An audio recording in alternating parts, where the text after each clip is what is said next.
बिस्मिल्लाहिर्रहमानिर्रहीम, अस्सलामु अलैकुम। लाइव डॉक्टर शाहिद मसूद के साथ मैं हूं सुमेरा सलीम।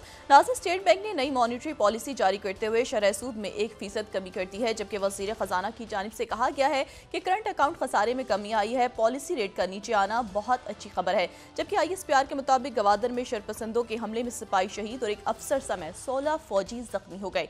इसके अलावा भी दीगर मौज़ूआत पर आज हम गुफ्तगू करेंगे। स्टूडियो में हमारे साथ मौजूद हैं डॉक्टर शाहिद मसूद। अस्सलाम वालेकुम डॉक्टर साहब। डॉक्टर साहब, स्टेट बैंक की जानिब से नई मॉनिटरी पॉलिसी जारी करते हुए शरह सूद में 1% कमी की गई है, जबकि वज़ीर ख़जाना की जानिब से कहा गया है कि पॉलिसी रेट का नीचे आना बहुत अच्छी खबर है। बहुत अच्छी खबर है यकीनन, लेकिन जो रियासत के मसाइल हैं वो इससे बिल्कुल मुख्तलिफ है। अब 1% सूद नीचे आ जाए तो उससे इसको पहले तो आवाम को समझाने में बड़ी मुश्किल पेश आएगी कि भाई इससे क्या फ़ायदा होगा, 1% सूद आए या 5% सूद नीचे आ जाए। इशू जो है वो ये है कि सिक्योरिटी क्राइसिस बढ़ रहा है मुल्क में। आज बलूचिस्तान में जो वाक़यात हमारे सामने आ रहे हैं और उससे पहले बड़े अफसोसनाक वाक़यात बलूचिस्तान में, और वहाँ पर जो है वो ज़ाहिर है कि अब कोई पॉलिटिकल डायलॉग भी नहीं हो रहा, कोई बातचीत भी नहीं हो रही। बज़ाहिर ऐसा लगता है तसादुम की फ़ज़ा बनी हुई है। और DI खान में KP के कुछ इलाकों में इंटेलिजेंस बेस्ड ऑपरेशन अभी मैं देख रहा था इस पर। लेकिन ये एक ओवरऑल बड़ा सिक्योरिटी क्राइसिस मुल्क में है। और सिक्योरिटी क्राइसिस से मुराद ये है कि उसमें आप ये देखें कि जो तहरीक लब्बैक की जानिब से चीफ जस्टिस साहब के बारे में, अब उसमें वो मजमूई तौर पे तहरीक लब्बैक की तरफ से ये बात आई है, उनके एक रहनुमा की तरफ से नहीं आई। ये तहरीक लब्बैक की जो क़यादत है और बाकी शख्सियात ने भी यही बात की है। उसके ऊपर मुख्तलिफ वज़रा का हमने नुक्ता नज़र सुना और देखा कि वो किस तरह से वो उन्होंने बात की है। और ये भी एक बड़ा सिक्योरिटी चैलेंज है इस अरेंजमेंट के लिए। लेकिन और साथ ही जो है वो IPP का मामला अपनी जगह पे मौजूद है और जमात इस्लामी का यहाँ पे धरना जारी है इस सिलसिले में। और जो जमात इस्लामी के जो हाफिज़ नईमुर रहमान साहब जो बात कर रहे हैं IPPs की, वो जिस कल भी मैंने गुजारिश की थी कि वो जिस टीम से बात उनकी हो रही है उस टीम में वो लोग हैं ही नहीं जिनसे बात होनी चाहिए। मतलब वज़ीर ख़जाना कुछ और फरमा रहे हैं और वज़ीर तवानाई कुछ और फरमा रहे हैं, और मुज़ाकराती टीम इंतहाई हमारे काबिल एहतराम। मुझे कोई ये बताए कि IPPs के मुज़ाकराती टीम में अताउल्ला तारड़ साहब और अमीर मकाम और तारिक फजल चौधरी साहब का क्या ताल्लुक़ है? मतलब ये तीनों तो यानी ये आप समझें कि ज़रा नरम मिजाज शख्सियत इंगेज करें ना। अमीर मकाम साहब भी सॉफ्ट आदमी हैं और वो तारिक फजल चौधरी साहब भी। लेकिन मसला ये इशू तो है वज़ीर तवानाई, वो तो कोई और बात कर रहे हैं और वज़ीर ख़जाना कुछ और कह रहे हैं। या इसमें ख्वाजा आसिफ साहब भी हों जो माजी में बताएं कि क्या हुआ था भाई उस वक्त, या कोई और शख्सियात हों जो कोई जिनका कोई फ़ैसला तो वो कर पाए ना। तो वो हुकूमत की तरफ से एक ट्रक्कीबत्ती चल रही है। अब पता नहीं हाफिज़ नईम साहब वो या तो ये टीम तब्दील करवाएं या ये है कि इसको पता, वो तो लोग वो देखें ना, वो बिल्कुल अलग बात कर रहे हैं। वो कह रहे हैं हमने दुनिया में नहीं रहना कि हम ये IPP के मुआहदे, अच्छा और कैसे नज़रसानी करेंगे। तो वो एक अजीब, वो तो एक उबाम पैदा हो रहा है कि भाई जो जिनके पास इख्तियार है वो तो बात करें, IMF नाराज़ हो जाएगा, ये हो जाएगा, वो हो जाएगा। तो वो ये बहुत बड़ा इशू है। अच्छा, सोशल अनरेस्ट जो है वो अब देखें कि किस कदर फैल रहा है कि वो जनाब एक खातून ने छलांग लगा दी, जो है वो 10,000 का बिल आ गया उनका, उन्होंने ख़ुदकुशी कर ली 10,000 के बिल पे। और वो भाइयों के कत्ल का वाक़या, ये सोशल अनरेस्ट जो है ये बहुत ज़्यादा फैल रहा है। और उधर जो है वो तहरीक इंसाफ के मामलात, उसमें कि उनकी सीट्स और ये वो। लेकिन मैंने आपसे कहा ना, वो सियासत अपनी जगह छोड़ के जो रियासत के इश्यूज़ हैं, और मईशत फिच रिपोर्ट आ गई तो उसके ऊपर ये आगे पीछे। लेकिन इश्यूज़ आप देखें कि मईशत में चाइना की तरफ से कोई बात नहीं आई। वज़ीर ख़जाना साहब उन्होंने कहा कि आप कोयले पे कर लें। अच्छा जी, IPPs के लिए गए थे, क्या होगा उसका? सऊदी अरेबिया की तरफ से वो ऑयल का शायद मामला नहीं तय हो पा रहा। तो काफ़ी इस वक्त इश्यूज़ हैं जो रियासत को दरपेश हैं। और बात जो है इसमें अहम बात जो है वो, जो मैं बड़े दिनों से बात कह रहा हूँ कि नवाज़ शरीफ साहब कहाँ हैं। और नवाज शरीफ साहब ने आखिरी बात जो आई थी वो ये थी कि उन्होंने पहले तो वो मुलाकातें हुई, फिर उन्होंने एक इजलास तलब किया, फिर उन्होंने कहा कि वो इजलास लाहौर में होगा, फिर वो लाहौर में भी नहीं हुआ। तो नवाज शरीफ साहब इसको इस पूरी सिचुएशन में कहाँ तक इन हैं, मतलब कहाँ तक वो हैं और कहाँ पे वो नहीं है, ठीक है। और ये कैसे ये पूरा अरेंजमेंट बन गया जो कि नवाज शरीफ साहब के नाम पे बना, उसमें वो है ही नहीं, किसी जगह पर भी नहीं है, नज़र ही नहीं आ रहे, ठीक है। तो ये एक बड़ा अहम मसला है। और एहसन इकबाल साहब के हवाले से मुख्तलिफ खबरें वगैरह चल रही हैं, मैं उस पर तबसरा अभी नहीं करना चाहता, लेकिन एहसन इकबाल साहब तो नवाज शरीफ साहब अब हुआ ही है कि वो जैसे तहरीक इंसाफ में एक सूरत हाल नज़र आ रही है ना, लेकिन तहरीक इंसाफ के अंदर जो है वो देखें आप, मुख्तलिफ रहनुमा मुख्तलिफ बातें कर रहे हैं, मगर वो इतना तितर बितर फिर भी नहीं है सिस्टम जितना तितर बितर इधर हुआ है कि इधर किसी को पता। अच्छा, एक दूसरे से भी वो, अब आपका क्या ख्याल है कि ये सारे जो वज़रा हैं ये क्या शहबाज शरीफ की बात सुन के जो है ये आगे आ रहे हैं? ये शहबाज शरीफ इनको हिदायत करें कि प्रेस कॉन्फ्रेंस करो, ये शहबाज शरीफ साहब की बात भी नहीं सुन रहे, ये किसकी सुन रहे हैं? तो ये अजीब सा निज़ाम, नवाज शरीफ साहब की सुन रहे हैं, उनसे तो मुलाकात ही नहीं की हो रही। तो एक अजीब सा सिस्टम है जिसमें मसाइल बढ़ते जा रहे हैं और उसका हल नहीं है इनके पास कोई, इस अरेंजमेंट के पास। तो ये जो है ये यानी अब देखिए ना, ये जो मामला हैं ये तो इसमें तो पीटीआई को साइड पे कर देना, तो इसमें ये जो बाकी मामला हैं, आईपीपी का मामला है ये, इसमें तो बल्कि वो, इसमें तो पीटीआई के दौर में भी एक हुआ है ना, रज़ाक दाऊद साहब का शायद नाम है, और बाकी जो वो नदीम बाबर साहब, तो वो तो उस दौर में तो, लेकिन वो इसको भी नहीं हल कर पा रहे क्योंकि ये तो अपने ऊपर चार्जशीट है, ये अपने ऊपर चार्ज। तो ये वज़रा जो आ रहे हैं मुज़ाकरात करने, तो हाफिज़ नईम साहब इनसे क्या कह रहे हैं कि यार ये अपने इस पूरे अरेंजमेंट के ऊपर चार्जशीट कर दो, क्योंकि इसमें तो सारा वो 1994 से मामलात हैं। तो ये एक बड़े फैसला कुन मराहिल हैं यहाँ पे, और बड़ी इसमें तलखी बढ़ रही है। और मैं आपसे वही बात कह रहा हूँ कि ये तलखी बढ़ रही है, मतलब तलखी इस तरह से बढ़ रही है कि एक आपस में लग रहा है कि लोग उलझ गए, सारे इलीट आपस में लड़ पड़ी है। अच्छा, और इसमें जो है वो सिक्योरिटी क्राइसिस अपनी जगह अहम तरीन, मईशत, और उसमें आखिरी दफ़ा जो चाइना के लोग यहाँ पर आए थे उनके मिनिस्टर आके कह के गए थे आपको, और बाकी लोग भी कह के गए थे कि आपने मुल्क में इस्तेकाम पैदा करें, और उससे लेके आज तक आप देखें कि क्या हुआ है। और फिर आप कहते हैं कि दुनिया ये कर रही है तो फलां ये कर रहा है, वो आपको कह के गए थे, वो इस तरह कहते नहीं हैं पब्लिकली कि आप पॉलिटिकल स्टेबिलिटी लेकर आएँ। और उसके बाद आप देखें वो दिन और आज का दिन क्या हो रहा है, कभी कोई करारदाद, कभी अदालतों में मामलात, कभी पकड़ धकड़ शोर, एक अफरा तफरी पूरी बपाया। लेकिन ये होना था क्योंकि ये पूरा का पूरा चल नहीं रहा ना, जब गाड़ियाँ फंस जाती हैं आपस में तो एक दूसरे टकरावे। तो देखें, अल्लाह ताला खैर करें आने वाले दिनों में।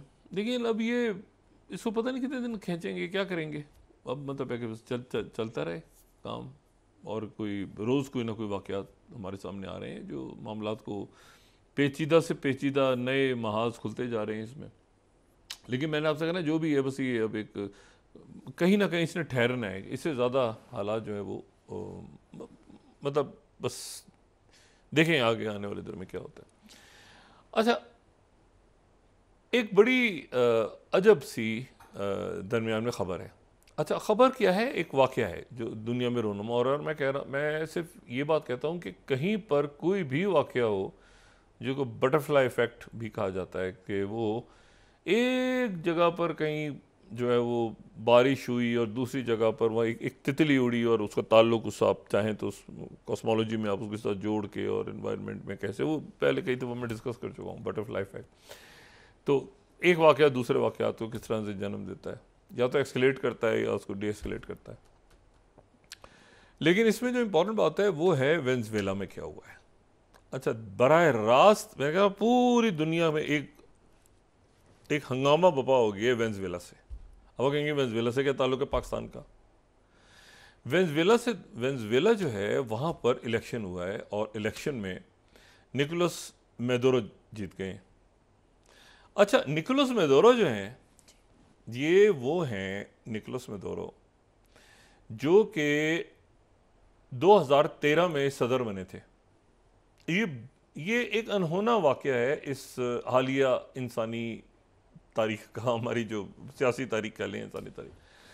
ये 2013 में सदर बने थे और ये जो सदर बने थे तो उससे पहले वहाँ पे 1999 से लेके 2013 तक जो वहाँ पे सदर रहे ह्यूगो चावेज़, तो उनके ये मतलब उनके दौर में ये सियासत में आए, फिर उसके बाद ये आगे बढ़े, फिर उसके बाद ये स्पीकर वगैरह बन गए, फिर उनके वज़ीर ख़ारजा बने, फिर उनके ये नायब सदर बन गए। उनकी कैंसर से डेथ हुई 2013 में। तो ये उनके जानशीन के तौर पे ये जो है ये इलेक्शन जिन्होंने जीत लिया। अच्छा, ये ह्यूगो चावेज़ कौन थे, ये ज़हन में रखें। ये ह्यूगो चावेज़ वो थे जो कि फेडरल कास्त्रो के करीब थे, यानी सोशलिस्ट फेडरल कास्त्रो के करीब। और उन्होंने ये कहा कि जो 21वीं सदी, उन्होंने नया एक लेकर आए, वो थ्योरी लेकर आए थे 2005 में कि 21वीं सदी का सोशलिज्म। और 21वीं सदी का जो सोशलिज्म है वो मार्क्स और लेनिन से थोड़ा सा मॉडिफाई करके उन्होंने कहा कि वो ये जो 21वीं सदी का सोशलिज्म है। अच्छा, 2005 में वो अफ़गानिस्तान वॉर और इस सब के 99 में आ गए थे, तो उसके बाद 2001 में अफ़गानिस्तान की वॉर, तो उसके वो खिलाफ, फिर उसके बाद ये हुआ कि कहीं 2002 में उनका तख्ता उलटने की कोशिश हुई। और मैं यहाँ पे 2002 का गार्डियन सेकंड और थर्ड स्लाइड अगर दिखाऊं तो उस वक्त एक बगावत हुई, और उसमें लेकिन ज़ाहिर है कि दुनिया की तवज्जो उस वक्त ये अफ़गानिस्तान और इराक़ और ये जंगें चल रही थी, लेकिन वहाँ पर ये बगावत की कोशिश हुई जिसका इल्ज़ाम जो है वो उन्होंने बुश पे लगाया। सेकंड एंड थर्ड स्लाइड ये मैं दिखा रहा हूँ, 21 और 29 अप्रैल 2002, ठीक है। अच्छा, ये जो है, अच्छा बुश टीम, ये हाँ उस वक्त ये बुश के दौर का है, 2002। अच्छा, तो अब इसमें ये है कि ये ह्यूगो चावेज़, तो वो ह्यूगो चावेज़ जो है वो, अच्छा उसके बाद ये हुआ कि वो बन गए थे ओपेक, क्योंकि वेनेजुएला जो है वो दुनिया के बड़े ऑयल प्रोड्यूसर्स में से एक है, तो ओपेक का मेंबर है। मतलब वो कोई, आप समझें कि जाहिर है कि ओपेक है, ऑयल है, तो उसका मेंबर है। तो वो ओपेक की सदारत उनके पास आ गई। उस वक्त ओपेक प्लस नहीं बना था, तो ओपेक की सदारत जब उनके पास आई 2002 में, तो उन्होंने जनाब बतौर ओपेक प्रेसिडेंट उन्होंने दौरा किया ओपेक ममालिक का, और इस दौरान वो ईरान गए और फिर वो इराक़ में आके सद्दाम हुसैन से भी मिले। ये 2003 में, अब आप सोचेंगे 2002 में वो आके सद्दाम हुसैन से मिल रहे हैं, जबकि 2003 में इराक़ वॉर शुरू हुई है। और फिर इसी दौरान उन्होंने कहा कि बुश ने मुझे कत्ल करवाने की कोशिश की। तो उनकी एक तलखी चलती रही मुसलसल, ह्यूगो चावेज़ की तलखी चलती रही अमेरिकन के साथ, और वो सोशलिज्म की बात करके कि 21वीं सदी का सोशलिज्म। और वो बोलिविया, चूँकि ये पूरा जो इलाका है ये स्पेन की कॉलोनी रहा, और फिर उससे लड़े, और वहाँ से वो उन्होंने बोलिविज़म, और वो उसको हिस्ट्री छोड़ दें, यहाँ पर आ जाएँ कि ह्यूगो चावेज़ के ये जानशीन के तौर पे सामने आ गए। अच्छा, अब हुआ ये, अब आ जाए मेदोरो जो जीते हैं इलेक्शन, इनके साथ क्या हुई। मैंने कहा ना, ये हालिया तारीख का एक अजब वाक़या है, इतना अजब वाक़या है कि आदमी सोचे तो अपना और इसको पहले मैं डिस्कस कर दूँ, इसको जल्दी से रिकॉल कर लेते हैं कि क्या हुआ था। हुआ ये कि जनाब इनकी हुकूमत का तख्ता उलटने की कोशिश हुई। अच्छा, हुआ क्या कि मुल्क में मुजाहरे शुरू हो गए 2019 में, ट्रम्प दौर में मुजाहरे शुरू हो गए, यानी ये कोविड आने से पहले मुजाहरे शुरू हुए, हंगामे, मुजाहरे आगे पीछे। 2018 में एक हल्ला गुल्ला, लोग खड़े हो गए, और जनाब गोइदो जो हैं उनको, जो अपोजिशन लीडर गोइदो थे, उनको जनाब दुनिया के 54 मुल्कों ने, उन्होंने कहा मैं तो इलेक्शन नहीं मानता। हंगामे, वो जनाब कुछ फ़ौज के लोग टूट के उधर चले गए, कुछ एक जनाब 54 मुल्कों ने तस्लीम कर लिया गोइदो को, सदर भी तस्लीम कर लिया। कुछ वैसे ही हुआ जैसे बशार अल असद के साथ यहाँ हुआ था। उसके बाद जनाब हंगामा हो गया, आगे पीछे दाएं बाएं। अब समझ नहीं आ रही कि मदोरो के पीछे कौन है। मतलब अमेरिकन्स ने वो कू करवाई, जैसे वो अमेरिकन्स की होती है तख्ता उलटने की जो, लेकिन ये सबसे भोंडी कोशिश अगर किसी मुल्क में किसी हुकूमत को ख़त्म करने की हुई है इस तरह से, तो वो जनाब ये हुई है जो मदोरो की हुई, क्योंकि मदोरो उसमें जब बच के निकल गए। अच्छा हुआ क्या कि इसमें इस इलेक्शंस के ऊपर सवालात वगैरह उठे हैं, लेकिन मैं आपको सिर्फ जो है वो ये दिखाता हूँ कि जब ये फेल हो गई, ये 2-4 दिन के बाद ये हंगामे शंगामे इधर उधर आपड़ धापड़ सारी मच गई। अब ज़रा आप ये देखें कि अखबारात क्या कहते हैं उस वक्त के। अच्छा मैं पहले ह्यूगो चैवेज़ का वो दिखा दूं कि ह्यूगो चैवेज़ जिनको ये फॉलोअर थे, 2006 में उनका बयान बीबीसी में देखें 2006 का, वो कहते हैं Bush is evil, sorry Bush is devil, ठीक है, और बड़े सख्त उनके बयानात बुश के बारे में और अमेरिकन के बारे। लेकिन हुआ ये कि जो जब ये फेल हो गई पूरी की पूरी जो कोशिश थी बगावत की, तो उसमें ये हुआ कि पहले तो 12वीं स्लाइड हम देखें तो मदुरो ने अमेरिकन को कहा कि मुझे मारने की कोशिश हो रही है। अच्छा फिर उसके बाद ये हुआ 12th स्लाइड। अच्छा फिर उसके बाद मैं अखबार से रेफरेंस आपको, कैसी इंटरेस्टिंग वाक़या है। इन्होंने कहा कि मैं अमेरिका में जो मारने की कोशिश कर रहा है। उसके बाद ये हुआ कि जो एक उन्होंने जनाब को हायर की, कोई मैंने आपसे कहा ना कि बहुत ही भोंडी कोशिश हुई, एक कोई सिल्वर कोर करके एक प्राइवेट वो सिक्योरिटी फर्म नहीं जैसे ये ब्लैक वाटर टाइप, उसको हायर किया। उसमें फॉर्मर सोल्जर्स थे अमेरिकन, उनको कहा कि तुम उतर जाओ, मुजाहिरों में शामिल हो जाओ, मदोरो को पकड़ के अमेरिका ले आओ, इसको गिरफ्तार करके ना हंगामों में और अमेरिका लेकर आ जाओ। वो जो अमेरिकन थे वो पकड़ लिए मदोरो ने, और मदोरो ने उन अमेरिकन को पकड़ के टीवी पे पेश कर दिया। और टीवी पे वो पेश हुए तो पता चला उनमें से एक बंदा वो था जो प्रेसिडेंट ट्रम्प का कहीं गार्ड निकला उनके पीछे खड़ा होता था। अच्छा अब जनाब एक रौला पड़ गया, ठीक है, और ये 18 स्लाइड 2000, ये 18 स्लाइड डिटेन्ड अमेरिकन क्लेम्स ही प्लॉटेड मदुरो कैप्चर, ये टीवी पे आ गए मौसूफ। अच्छा उसके बाद ये हुआ, ये अगर हम 18 स्लाइड दिखाएं राइटर्स की, ये टीवी पे आ गए जनाब, इनको पकड़ लिया उन्होंने और पकड़ जबरदस्त करके टीवी पे बिठा दिया ले जाके मदुरो ने। ये किस्सा क्या हुआ है। अच्छा उसके बाद जनाब वाशिंगटन पोस्ट ये कहता है कि from a Miami condo to Venezuelan coast how plan to capture Maduro went rogue इसलिए हो गया कि वो वहां पर जो कंपनी पकड़ी हायर की इन्होंने कि मदुरो को गिरफ्तार करके तुम्हें अमेरिका लाना है, मतलब एक वो तो ना कि एक इससे ज्यादा वाहियात कोई प्लान हो नहीं सकता। उन्होंने मदुरो को पकड़ के लाना है तुमने, और भाईजान इसको पकड़ के लाओ और पकड़ के अमेरिका ले आओ, और अंदर ही वो मुजाहिरों में घुसे हुए लोग और जनाब ये हो रहा, ट्रेंड सिक्योरिटी फर्म हायर की। अब जनाब क्या हुआ कि ये जो है ये, अच्छा दो आगे आगे इसको लीड कर रहे थे जॉन बोल्टन जो कि उनके नेशनल सिक्योरिटी को देखे। अच्छा उसके बाद वो जनाब ये 15वीं स्लाइड देखें, उन्होंने कहा कि जनाब अमेरिकी फौज बिल्कुल तैयार खड़ी है, वेनेजुएला में कूद जाएगी, जॉन बोल्टन ने कह दिया। अच्छा ये हो गया, सारा कुछ हो गया। अच्छा उसके बाद जनाब वो पकड़े गए जब ये, अच्छा आगे क्या हुआ, वो पकड़ लिए, फौजी पकड़ लिए, फौजियों को पकड़ लिए, फौजी पकड़े गए, वो नाकाम हो गई।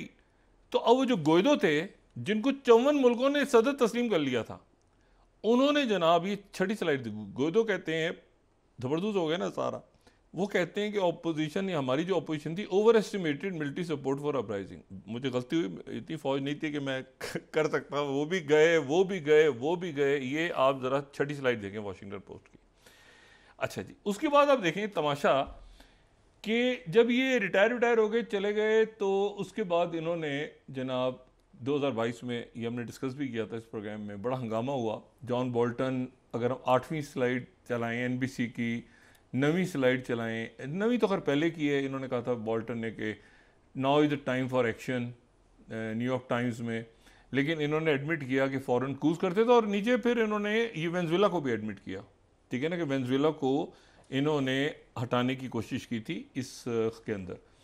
और टाइम मैगजीन ने भी लिखा inside John Bolton month long PR campaign against Venezuelan government. यानी इतना भोंडा, इतना अजीबो गरीब जो है तख्ता उलटने का कोई तरीका हालिया दिनों में हुआ नहीं, जिसको न्यूयॉर्क मैगजीन जो है उसने फिर ये जो 19th स्लाइड है उसने कहा the dumbest aspects of the apparent को अटेम्प्टेड। डम्ब, इससे ज्यादा कोई अहमकाना बेवकूफ कोई, बिल्कुल आप कहें कि एक, कहते हैं ना कि एक ऐसा प्लान, क्योंकि वो जो मैंने आपसे कहा ना, वो बंदा जो है वो पीछे खड़ा नजर आ गया इनके, एक तस्वीर आ गई उसमें, और उसमें जो है वो खड़ा नजर आ रहा है।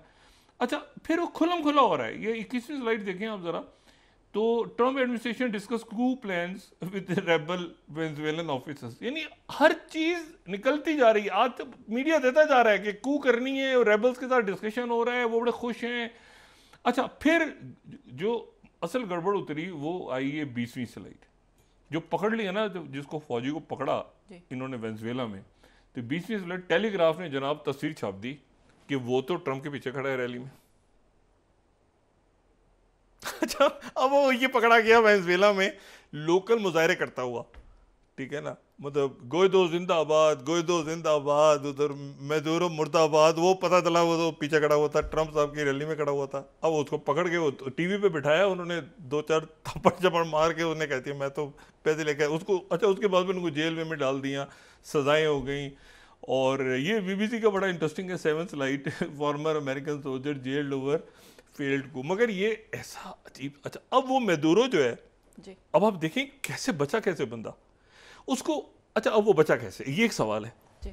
बचा कैसे, इसके ऊपर जनाब मौसूफ माइक पॉम्पियो ने फिर अपनी ज़ुबान खोली। उन्होंने कहा ये बंदा तो भागने वाला था, हमने पूरी ऐसी सूरत बना दी थी कि ये मुल्क छोड़ के फ़रार हो जाए, और मुल्क छोड़ के फ़रार हो जाए और क्यूबा में पहुंच जाए, क्योंकि ये फेडरल कास्त्रो और वो ह्यूगो चावेज दौर का। अब रेफरेंस इसलिए दिखा रहा हूँ कि ये ताकि लोगों को देखना हो तो पता चले कि माइक पॉम्पियो साहब जो है उन्होंने ये बताया कि ये भागने लगा था, लेकिन क्या हुआ ये कि रशियंस ने इनको कहा कि नहीं, ये नहीं, आप ज़रा ये चलाइए। हाँ, रशियंस ने इनको कहा कि आप यहाँ पे रुक जाएं। रशियन कॉल आई और रशियंस ने कहा कि आप रुकें इधर। मैदुरो को रशियन ने, प्यूटन ने कहा कि आप यहाँ रुक जाएं, और प्यूटन ने जो है वो फिर इनको यहाँ पर प्यूटन ने बचाया। अच्छा, जिन मुल्क को, जो मुल्क खड़े हो गए आके, ये बड़ी इंटरेस्टिंग बात है, जो मैदुरो के साथ खड़े हो गए, एक तो प्यूटन खड़ा हो गया, दूसरे चाइना खड़ा हो गया, तीसरा जो है वो टर्की खड़ा हो गया मैदुरो के साथ, ठीक है, ईरान खड़ा हो गया।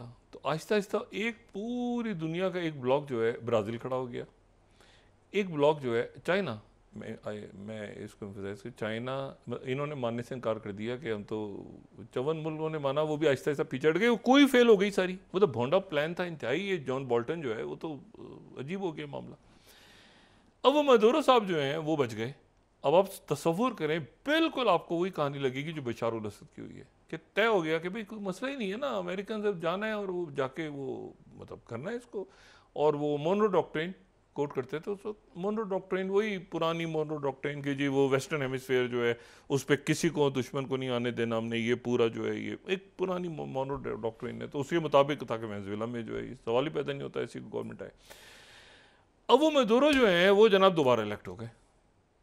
अच्छा, इसके ऊपर सवाल तो उठ रहे हैं, अमेरिकन ने, सेक्रेटरी ब्लिंकन ने सवाल उठाए हैं कि भाई धांधली हुई है, ये हुआ है, कई मगरबी मुल्कों ने सवाल उठाए हैं। लेकिन बहरहाल मैदुरो की ये जो हिस्ट्री है पुरानी, कि बंदा किस तरह से बचा, दो शख्सियात, एक ये बशार अल असद और दूसरा ये निकोलस मैदुरो। अब जनाब सबसे पहले मुबारकबाद गई उनको।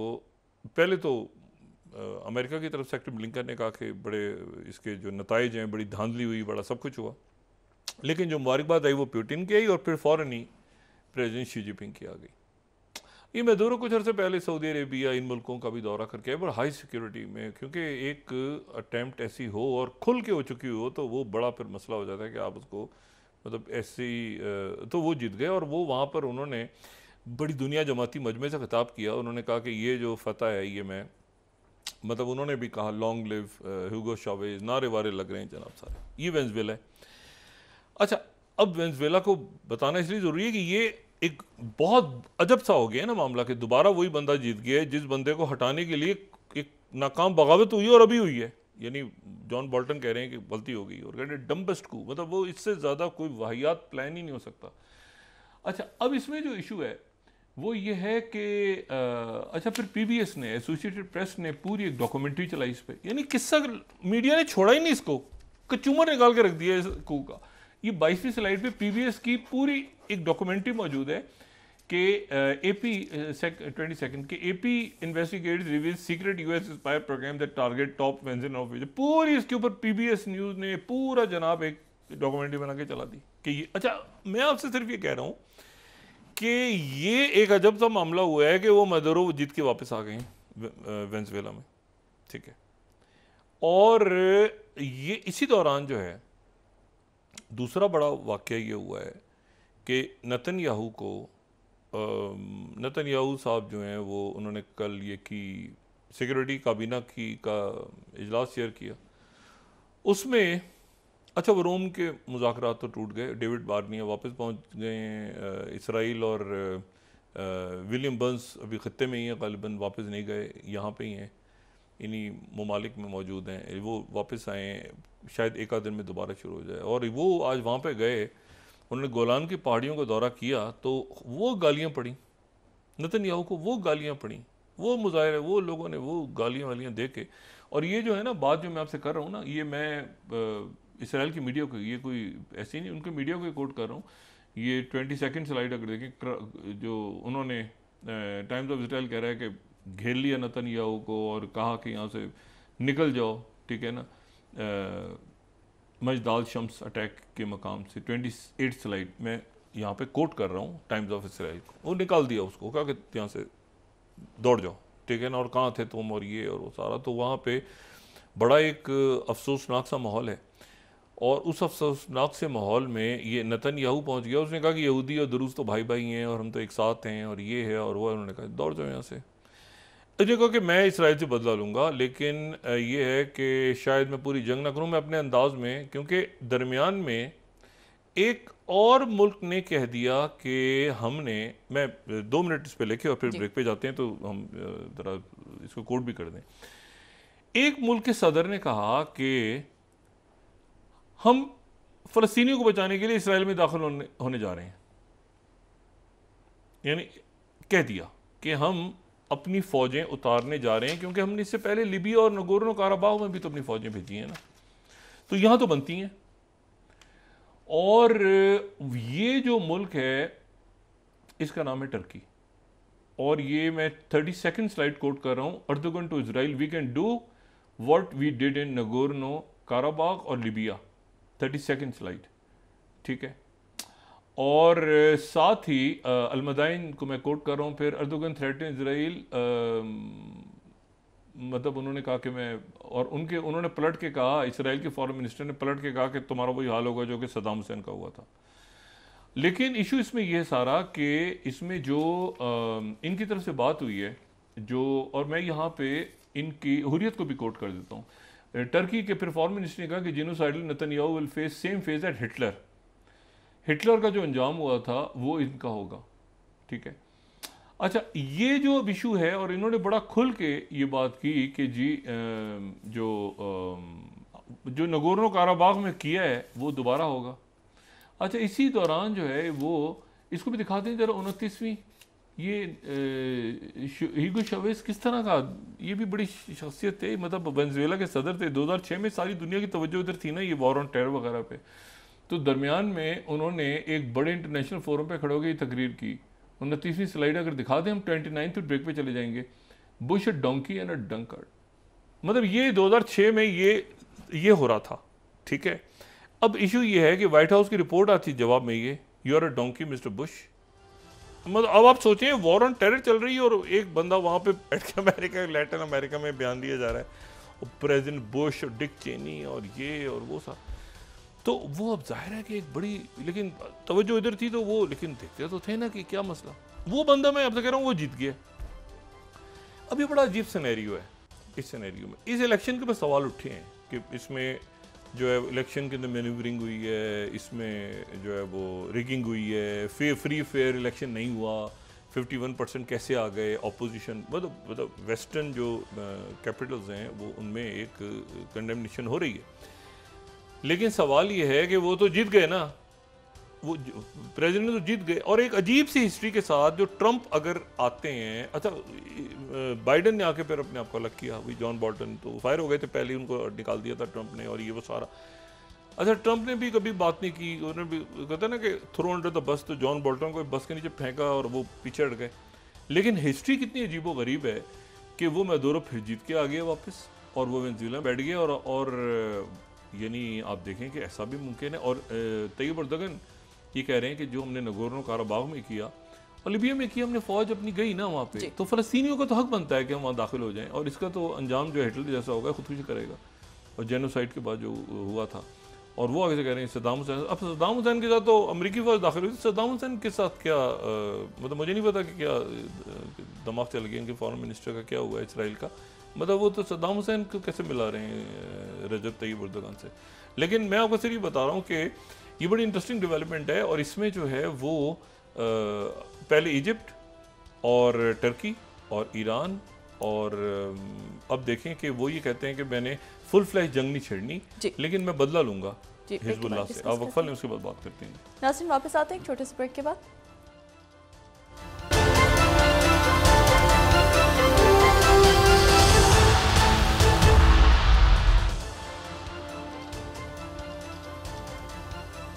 वेलकम बैक नाज़रीन। तो डॉक्टर साहब आप ये कहते हैं मुल्क में सियासी इस्तेहकाम लाना बहुत ज़रूरी है। नहीं आ रहा सियासी इस्तेहकाम इस सिस्टम में, इस निज़ाम में आ ही नहीं सकता, और अब तो बिल्कुल नहीं आ सकता, क्योंकि अब तो ये फारिग हो रहा है, ये पूरा अजीब व गरीब तरफ निकल गए मामला। सिक्योरिटी के मामला आप क्राइसिस देखें, ये IPPs का जो इशू उठा हुआ है, और उसमें तो मतलब वज़ीर ख़जाना का नुक्ता नज़र कुछ और है, और फिर कोल के ऊपर वो उन्होंने कहा आप कन्वर्ट करें इसको, तो ये तो बहुत बड़ी टक्की बत्ती। कोल वो टेक्नोलॉजी आएगी, फिर वो चेंज होगा, फिर वो IPPs कहाँ लगी हुई हैं, कोल कहाँ पे है, वो तो लंबा एक कई सालों का एक काम है, उस पर कैसे इन्वेस्टमेंट होगी, क्या होगा। दूसरी जो बात है, तो वो कोई मेरा नहीं ख्याल कि उनसे उनका कोई उनकी कोई बात बनी है चाइना के दौरे में, और वो मुज़ाकरात करें ना IPP। और दूसरी बात ये है कि क्या अब उनसे जान छूटेगी या अकाउंटेबिलिटी भी होगी। पहले जो पैसा खा गए, और मैंने आपसे कहा बिडिंग ही नहीं हुई, ओपन बिडिंग नहीं हुई, इधर से ये वो उसका बच्चा है, वो मैं हूँ, ये है वो, कंपनियां बनी आपस में खोल खाल के, वो सारे के सारे उसमें जो है वो लगे रहे, तो ये तो सेटअप गिर जाएगा पूरा। तो इसमें अताउल्लाह तारड़ साहब और ये ज़रा जो मुज़ाकरात कर रहे हैं तारिक फजल चौधरी साहब, ये नाम तो बताएं ना कि कौन से IPPs हैं, तो वो तो सेटअप गिर जाएगा पूरा। और सेटअप गिर जाएगा तो वो पैसा अरबों रुपया खाया गया, इसमें जो है वो 4-5 सालों में कोई 8,000 अरब, अरब नहीं 1,000 अरब के हिसाब से इतना पैसा खाया गया। और ये कैपेसिटी चार्जेस है, ये कैपेसिटी चार्जेस जो लोग ये जो बिल में आ रहे हैं, कैपेसिटी चार्ज एक तो है ना इतनी यूनिट बिजली, एक कैपेसिटी चार्जेस वो इनको मिले। तो बात यह है कि ये पैसा तो पब्लिक का था, तो ये लोग आपका ख्याल इस मुल्क में ये सब कुछ पता चलेगा उनको कि इतने अरब रुपया खा के ये निकल गए, और आइंदा इन्होंने बड़ा एहसान कर दिया कि भाई अच्छा बैठे इधर ही हुए हैं, सब इधर ही बैठे हुए हैं, और डॉलर्स में पैसे ले रहे हैं।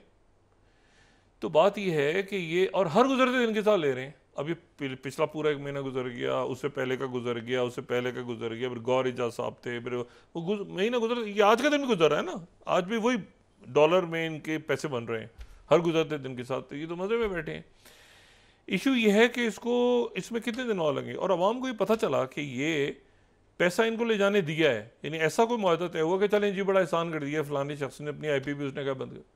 तो सलमान शहबाज साहब ज़रा बताएं, या रज़ाक दाऊद साहब, या नदीम बाबर, या जो ये और शख्सियात हैं इसमें, मंशा साहब हैं, ये बाकी जो नाम है, वो ज़रा बताएं तो सही ना कि भाई ये जो है ये कितने, ये तो अगर 4 सालों में 8,000 अरब, तो ये तो खरबों, भाई कितना पैसा बनता है।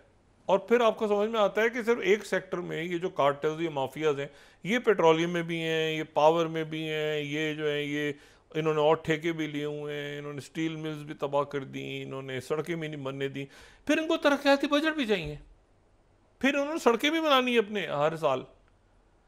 बात यह है कि ये तो पूरा का और आवाम के सामने ही आ गया। तो पहले तो ये था ना कि बात ही नहीं, अब तो चलें खुद ही इनके तो किसी ना किसी किनारे तो ही बात लगेगी ना जाके।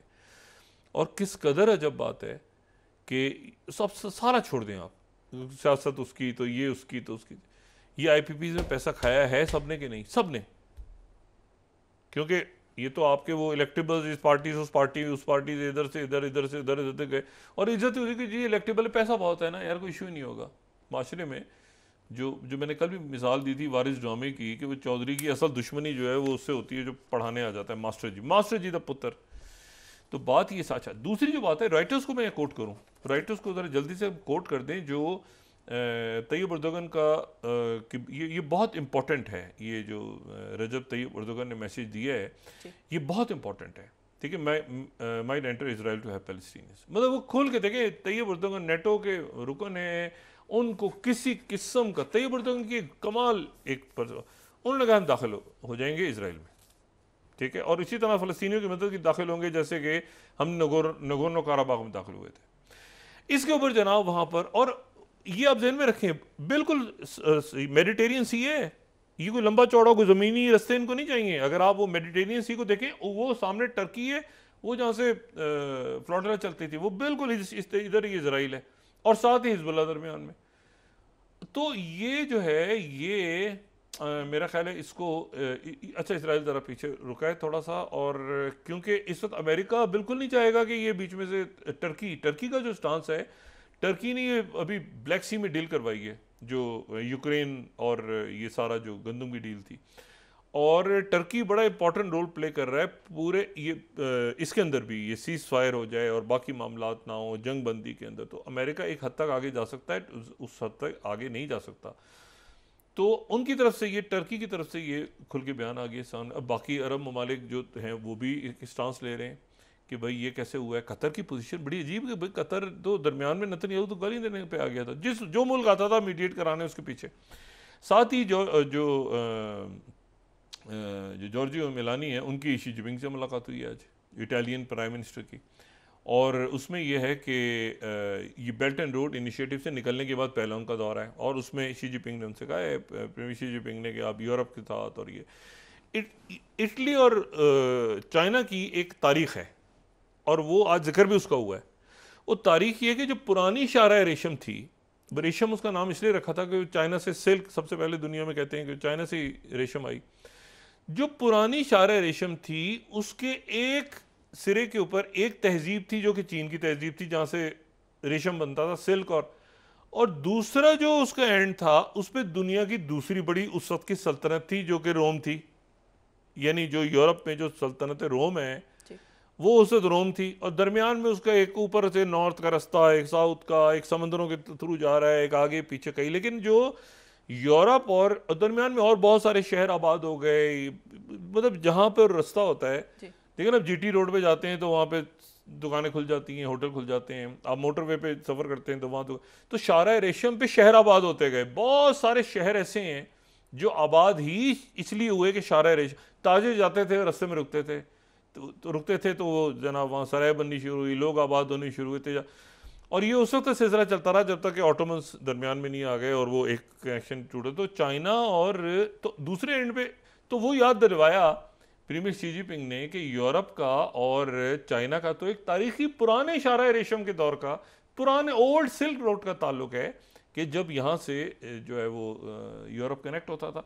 तो उम्मीद है कि यूरोप के साथ ताल्लुकात चाइना के बेहतर करवाने में इटली जो अपना रोल प्ले करेगा। तो ये उनकी मुलाकात हुई। लेकिन बात ये है कि ये अब ये यानी ये आप देखें ना कि हिजबुल्लाह के साथ एक, और हिजबुल्लाह की फ़्लाइट्स वगैरह कैंसिल हो गई बैरूत की, और वहाँ से नेशनल्स भी निकल रहे हैं बैरूत से। लेकिन हिजबुल्लाह अब इस मरहले पे, अब ईरान तो अपनी जगह पे है, हुतीज़ अपनी जगह हैं, लेकिन जो तैयब अर्दोगन ने बात की है ना कि वी में एंटर इजराइल, मतलब उन्होंने जंगों की बात ये छोड़ देंगे, हमला करेंगे नहीं, दाखिल हो जाएंगे, दाखिल हो जाएंगे। ये ऑटोमन्स के पास रहा है, ये ऑटोमन्स के पास रहा है पूरा जो यानी जो ब्रिटिश यानी फर्स्ट वर्ल्ड वॉर से पहले, उन्होंने हम दाखिल हो जाएंगे। इसराइल में, और वो दाखिल जब कह दिया तो वो हो जाएंगे दाखिल। तो उसमें उनको कोई, और तैयब उर्दुगान को इस मरले पे अगर वो और कहते हैं हम हो चुके हैं ना लिबिया में, हम लिबिया में कर चुके हैं, हम लिबिया में हमारी फौज जा चुकी है, नगोर्नो काराबाग में जा चुकी है जहाँ हम जीते हैं अभी, ये आज़रबाईजान के साथ, जिसमें पाकिस्तान भी जो आज़रबाईजान और टर्की के साथ था, तो हम चले जाएंगे अपनी फौज लेके, वी मेड इसराइल। तो वो एक मिनट होल्ड किया उन्होंने कि एक मिनट ठहर जाए, ये टर्किश, मतलब उधर से इजिप्शियन आर्मी, उधर से टर्किश आर्मी, तो ये जो है उनको तैयब उर्दुगान पूछेगा आपके ख्याल से? तैयब उर्दुगान अमेरिका से पूछेगा कि मैं ये नगोर्नो काराबाग में जाना है, या वो रहे भाई? वो देखिए ना, आर्मीनिया के साथ टॉक शुरू हो गई है, आर्मीनिया की और रशिया की, इसकी सॉरी टर्की की टॉक शुरू हुई है। तो बात यह है कि ये मेरा ख्याल है कि एक बड़े फैसला कुन मराहल आ रहे हैं दुनिया में, लेकिन यह है कि पाकिस्तान में एक तो ये कि जो फतवे वाला इशू है ये बड़ा तशवीशनाक है, और मैं उम्मीद करता हूँ कि रजू करेंगे इससे दोबारा साद रिजवी साहब और तहरीक लब्बैक, और ये एक माशरे के अंदर बहुत ही अजीब सी एक, इसमें तो ये तो एक ऐसा है ना, देखें उस किसी को भी पकड़ के उसको कह देते हैं, तो ये जो उन्होंने वजाहत भी की है, चीफ जस्टिस साहब की तरफ से वजाहत भी आई, उसको बयान भी हुआ, लेकिन ये कि फिर लोग दरमियान में कहीं से कहीं बात को, तो मैं उम्मीद करता हूँ कि जो उलमा हैं इसके ऊपर वो देखेंगे सारे मामला को। सिक्योरिटी का मसला जो बलूचिस्तान में जो ख़राब से ख़राब तो हो रहा है, तो उसमें भी कहीं हमारी जो हुक्मरान हैं थोड़ी देर के लिए ज़रा PTI को एक तरफ रख के बाकी जो इश्यूज़ हैं, मईशत का इशू या IPPs का इशू, और ये नईमुर रहमान साहब कहाँ तक मनवाने में कामयाब होते हैं मुतालबात को, तो लोग परेशान हाल हैं, लेकिन ये कि परेशानी उनकी ठीक हो जाएगी, क्योंकि ये सिस्टम पूरा चौक हो गया है ना। चौक होने से पहले लड़ेंगे खूब इसमें जो है ना, आने वाले दिनों में एक्सपेक्ट करें कि खूब टैपटास होगी जी, लेकिन अल्टीमेटली जो है वो ठीक हो जाएगा इंशाल्लाह। जी बहुत शुक्रिया डॉक्टर साहब। नाज़रीन, इसके साथ ही आज का प्रोग्राम अपने इख्तिताम को पहुंचा। मुझे सुमेरा सलीम को इजाज़त दीजिए, अल्लाह ने के बाद। जी डॉक्टर साहब, अपने दोस्तों शार गिरदोनवा के लोगों का सब ख्याल रखिएगा।